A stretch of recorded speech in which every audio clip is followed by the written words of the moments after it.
Hello there, welcome back to the channel. Right, it's the game straight after the Copa del Rey final. If you didn't watch the last episode, make sure you go back and watch that. We had the second leg against Paris Saint-Germain, which was very dramatic, and the Copa del Rey final against Espanyol. Obviously, go back and watch that now if you haven't, because it's probably going to get spoiled for you if you don't. So, this is the state of play in the league going into today's match. As you can see, surprise package, Levante have won at Osasuna to take themselves back into third ahead of everybody else's matches. We're away at Valencia. We're just going to do one match on the video today. I'm aware the last few videos where we've had a couple of matches have stretched out quite a bit. I mean, it can't be helped. We've had some epic games. So we're just going to do this mainly because I want to have a look at a couple of things around the club, a couple of things like the finances, potential signing, that sort of thing. So that's what we're going to do, and then we're going to have this massive game against Valencia. In terms of the other fixtures, the only other one we really need to worry about is Atletico Madrid. They kick off the day after us. They're playing Getafe at home, which should really be a home win. So we are under pressure to go away to Valencia and get a result. At the very least, we need a draw just to stay in touch. Obviously, the relegation battle is hotting up as well. We will keep our eye on that as it goes through. It's very, very tight. Alaves starting to get cut adrift a bit. They're 5 points off safety. But in terms of the others, Getafe are in it, and so are Granada. Whether Osasuna have got enough to get out of it remains to be seen. But what I wanted to show you mainly was the title running. So this is how it stands with 5 games to go. We have got Valencia, Espanyol, Real Madrid, Osasuna and Eibar. Atletico will take on Getafe, Osasuna, Villarreal, Alaves and Levante. The big thing to notice there is Atletico's next 3 league games are all at the Wanda. So they have a huge advantage against us, I think. The big stumbling block for them is going to be that final game of the season against surprise team Levante. Obviously, we've got Valencia away and then a Clásico against Real Madrid. I mean, they're not in the title race, Real Madrid, but it's still a Clásico and they're still going to want to beat us. I mean, they are really in the Man United situation right now, aren't they? It's who do they want to win the title less, Barcelona or Atletico? Same for United fans. City or Liverpool? Who do you hate more? The other thing that sticks out to me, Atletico's running on paper is far easier than ours, isn't it? It's far more favourable. 3 teams down there. The only good thing is Osasuna and Alaves are fighting for their lives in La Liga, and Getafe, as we just saw, can be dragged into it. So, whereas we've got Espanyol and Eibar, who have got nothing to play for, Real Madrid are kind of clinging on to Champions League. So, that, as I say, that's always going to be tough. Valencia, today's opponents, is going to be massive. So, what we're going to do is just have a quick look at the schedule. What we are going to do is, as I say, we're just going to do Valencia today. Then the next episode will go back to the 2-game format because it's just 2 90-minute games. It's Espanyol and Real Madrid in the Champions League. And then the game after that will probably be the 2 Real Madrid games in La Liga and the second leg. It'll depend what happens. I mean, if we go and do 5 against Real Madrid in the first leg, probably won't do the second leg on camera because, I'd probably record it just in case. But we'll worry about that another time. Right, finances. I said before in the last video that the fact that the budgets have been set for next season. Now, after everything we did in the summer, we still had around about 170 million euros in the bank in the transfer budget, and I wasn't expecting it to go up that much, but it has. They have come through the board on this. They have put the transfer budget at 350 million euros, which means nobody's out of reach for us in the summer.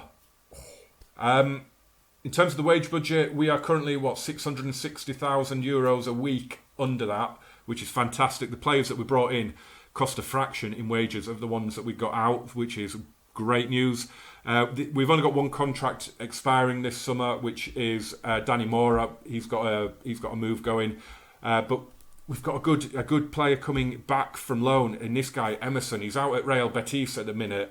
He's had 2 years there.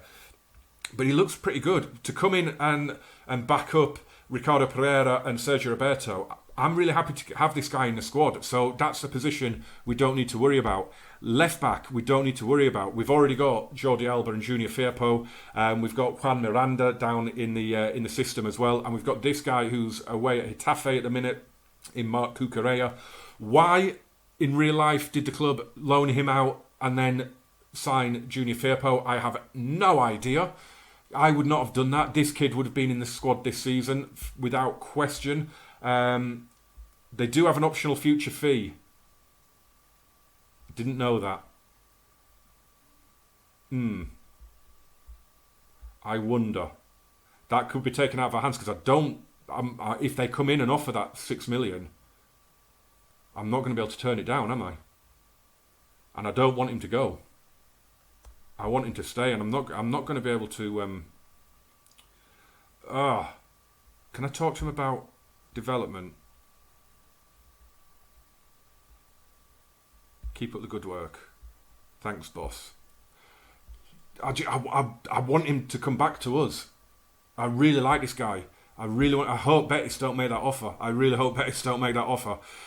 We have other players. Carlos Selena obviously is coming back. He's going to be in the squad next season. Rafinha, I'm not sure of. I will try, I think, to get him out. He's on a lot of money and he's worth a fair amount. Has he got a future? He hasn't got a fee option in his. I'm going to try and get rid of him, I think, and try and get some money in for him, I think. We'll see. Ronald Araujo, we've already seen. And this kid, Pedri, he's away at Las Palmas.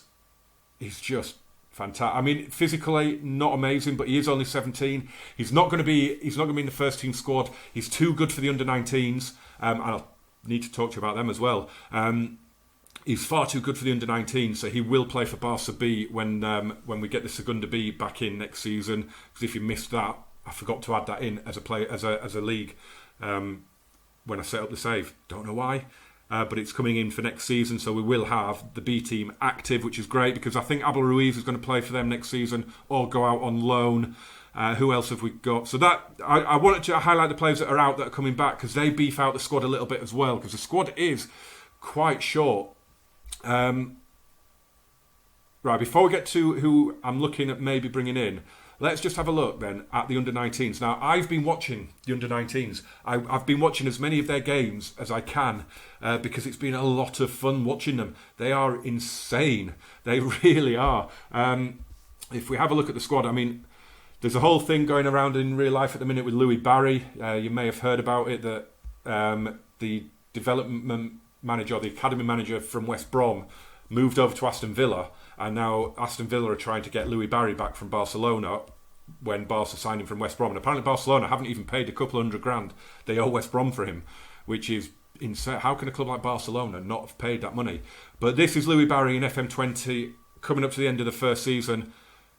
Wow. I mean, we're at Mario Gatti levels of wow at the minute. He is going to be incredible. I mean, he's 4.5-star potential for Barcelona. For Barcelona. I mean, that just tells you everything, doesn't it? He's had 45 goals and 12 assists in 44 appearances in all competitions. He's just been insane. He has been absolutely ridiculous. If we have a look at his form, I mean, look at this here. This little stretch of games where he got 5, 3 and 3 in 3 games. I mean, he's just unbelievable. He's one of the best kids, real life kids I've seen in the game. Juanda's been really good. There's a lot of these under-19s that are like 18. Obviously, all the 19-year-olds are going to move up to the B team, and a lot of the 17 and 18-year-olds will be as well. I think because there's quite a few really good ones in there. But what I really wanted to show you about them was just how good they've been doing. I mean, there is a lot of green. I mean, look at all those wins just look at all those wins in a row. I mean, every single match from the 19th of October onwards, in every competition, they've won. They've won every single match. It's absolutely ridiculous. They've just beaten Leipzig 3-0 in the UEFA Youth League. That's their Champions League final. They've just beaten that 3-0. Benjamin, one of our youth intake players, scored 2 absolute screamers in this game. but I don't think he's going to make it for the first team. Bizarrely. What happened there? They are also just beating Real Madrid. Oh, they beat Real Madrid in the Youth League semi-final. They're playing Real Madrid in the Under-19 Division 1 final. And they're just going to kick off their Under-19 Cup. So in Group 3, they finished top. They finished 6 points clear of Zaragoza. 29 wins and 1 draw out of 30 games. 114 goals scored, 6 conceded in 30 matches. Dominance just doesn't even begin to come. So they haven't lost. They lost a couple of friendlies. They haven't lost a single competitive match all season. Unreal. I mean, look at this 8-0 win against Cleleda. A hat-trick from Juanda and that 5-goal haul from Louis Barry.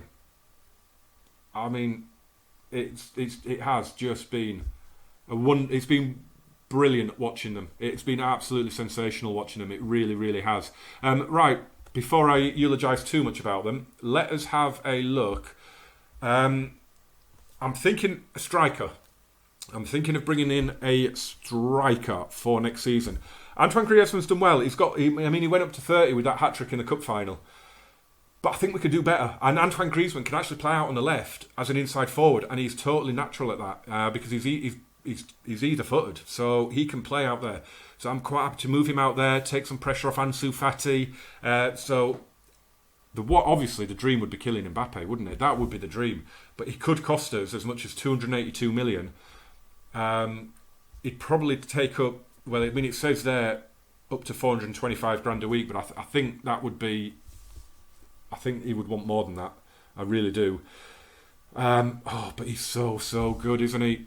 He is so good, but he just takes all our money. But I'm just thinking, do you know what? It's a game. It's fantasy football. If you could, you would, right? And he is interested. Look, we've got it set to interested, and we've got it set to only slightly interested. He is interested in a move. And I am really, really tempted.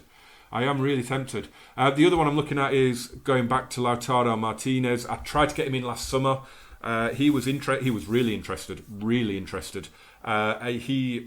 got to I can't remember how much we got it. We had him down for, but we got to the contract stage, and obviously his agent set out what they wanted, and we brought it down a little bit to start negotiations, and he walked out, and that was it. So I'm not 100% sure that we're going to manage to get him if we do. But I love the kid's determination and his work rate. He's 22. He's Argentinian, so he already speaks Spanish. He'll get on brilliantly with Leo Messi. He's not as good as Kylian Mbappe, but he is still a phenomenal striker. And his minimum fee release clause is 111 million. Now, that, to me, suggests he's the one that we should be going for. I'm not going for Erling Braut Haaland. I'm not going to do it. He's not an advanced forward for a start, so he wouldn't really fit in with the team. I don't think we'd get the best out of him. So at the moment, I'm not going to try and get him for 111 million. I'm going to try and get him for a little bit less because he's only valued at 37, but he's the one I'm looking at. Or do we go for Kylian? Do we try and get him in? Do we just say, do you know what, it's a game? How often do you get the opportunity to sign him in FM? Let me know in the comments. Which one do we go for? Okay, game time. We are at the Mestalla against Valencia. They've won their last 3 games. We, of course, are in unbelievable form. In terms of the league, we've lost 2 games all season. The last one was way back on match day 6, the Clásico. And obviously we lost before that to Atletico Madrid as well. So we're 27 unbeaten in La Liga, which is fantastic. Team news, Daniel Rugani comes in for his first start since coming back from injury. He probably won't last the full game. What does it say we should limit him to? Oh, it says 75 minutes, so we might be able to get a full game out of him if need be. We can bring Kimpembe on if not. Frankie de Jong is on the bench because he is just really, really not good at the minute. He's just coming back from injury, but 52% on his match sharpness. So he's going to come on for hopefully 25-30 minutes. We'll see. That's the plan anyway. Obviously, injuries, red cards, whatever, could have an impact on that. Gerard Piqué is 1 yellow card away from getting a suspension, which I wouldn't mind if he misses the Espanyol game. That would be okay. Andre Onana as well is starting in goal. Because he did well. He made a couple of good saves in the Copa del Rey final. I want to give him a few games as well. So we're going to say, I fully expect you to win to keep the run going. That's gone down pretty well. And we will just say, I think there's a lot more to come as well. Tunnel interview, shouldn't be too many questions. Everything is in your hands as things stand. Can you go on and win it? I hope so. Fantastic group of players. Talented coaches. And it's got to be Louis Barry. If there's one player that stands out, it's Louis Barry, isn't it? He's scored a ridiculous amount of goals. Good chance of getting the result. Wow, this is going on a long time. I've had Clásicos not go on this long. How do you intend to seize the initiative? We're better than they are. Wow. Do you know, one thing I don't like about the match change on an FM is you don't see the kickoff anymore. You see the players walk out, you see the huddles, you see the handshakes between the managers. You don't see the game actually start. It's really annoying. We're the only game today, so we don't need the latest score up, do we? Let's have the assistant manager feedback. I quite like that being in there. Early demand more shot. What? Were we just about to see a corner there? It didn't. Well, okay. Strange. Early demand more shout outs. Gone down well, but we are not playing well. This is not going well. 25 minutes in, we've had one shot and it was off target. Wow, come on. This really is not going well. Show some passion. Fired up, okay. 4 shots they've had, all of them on target, none of them highlight worthy apparently. Well, I hope the preamble was entertaining because the match certainly isn't. Not one single highlight before half time. Jeez. What the hell was that? Aggressive, not happy.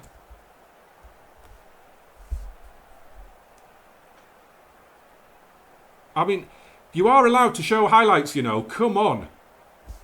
Right, we're going to have to go attacking because a draw is no... If Atletico beat Getafe and we haven't won, they'll go above us. So it's absolutely imperative that we get a win out of this. Right, Frankie de Jong's going to come on. And I think I might bring Thiago on as well. No, I'm going to bring Frankie de Jong on for Sergio Busquets for now. I'm going to take Ansu Fati off as well. And we're going to give Dani Olmo a game. Piqué hasn't picked up that yellow card yet, which means if he gets one against Espanyol, he'll miss the Clásico. But that's not a massive issue. Messi's not playing well. Nobody's playing well, is it? We've had 4. What is going on? Why is nothing working? We've gone attacking. We're doing shout-outs. Absolutely nothing is happening here. We haven't even had a highlight in the entire match. This is ridiculous. Well, Reggani's going to play the full game because Messi's having an absolute mare. So Suso's coming on. Wow! Come on, boys. Highlight. Are we going to score? Jordi Alba. Frankie de Jong. Ricky Puig. De Jong again. Bruno Fernandes. Okay, so we're going back towards our own goal. I had a horrible feeling that was going to end up with an attack for them. It might still, because that's not a great pass, and Gonzalo Guedes is away. Wow.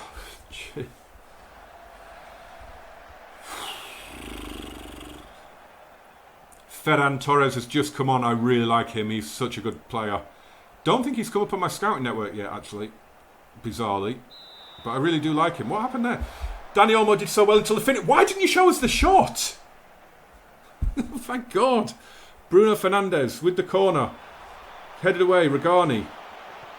Bruno Fernandes. Regani. Fernandes. Come on. Regani. Ricky Puig. Pereira. Are you kidding me? You show the corner that leads to nothing, but you don't show the shot that led to the corner. What the hell? Right, highlight in the last minute. What has happened to their shirt? Why are some of them wearing black shirts? Dani Olmo's weaved his way through. Good save. Griezmann's going to score. We've got the win. What is going on with their shirts? Why are 3 of their players wearing a referee's kit? I mean, what's the kit man playing out there? I mean, it's brilliant from Danny Olmo. What a run from Danny. He deserved the goal there. Brilliant run. Silerson unlucky. Griezmann in the right place at the right time. And we are going to steal a victory here. And it is massive, massive victory. If we do hold on, we're going to hold on. I mean, the worst match ever. But we've got the win. We have got the win. But I am not going to... We're going to say we got away with that. We were poor. Because we were It's a huge win. It puts us 5 points clear at the moment. Atletico about to kick off against Getafe. This is a big, big moment. It really is a big, big moment. Atletico at home to Getafe. It's the only match that we really care about.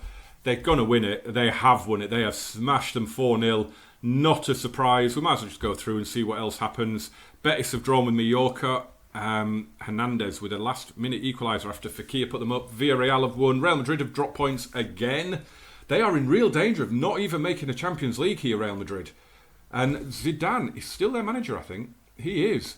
I don't know how. I really don't know how he is still their manager. I suppose if he delivers from the Champions League, that's all that matters, isn't it? Right, the title race is still on then. So the next games for our teams are...